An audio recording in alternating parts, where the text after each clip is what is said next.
Hello monster friend, how are you?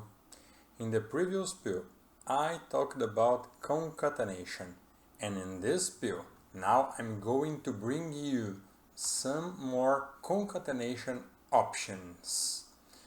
There are another string concatenation options in Python.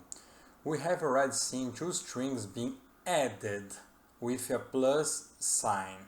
I use addition in quotes because it's not actually a sum. We add numbers, not strings. Strings we concatenate.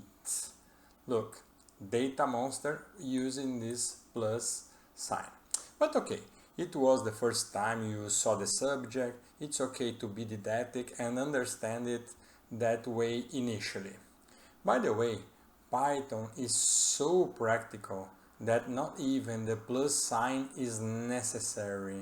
The simple fact of putting a string next to the other already makes Python already concatenate both, exactly as this before.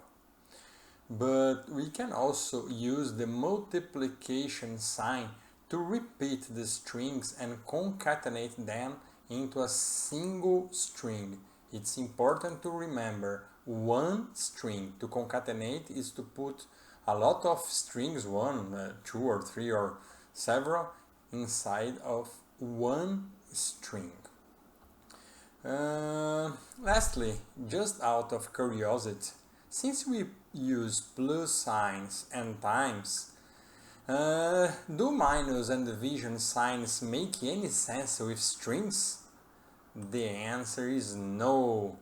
It's not possible to use any of the signals in this matter, as we can see with the large amount of red signals that we see on the screen. Well, that's it for now. I will see you on the next pill. Bye bye.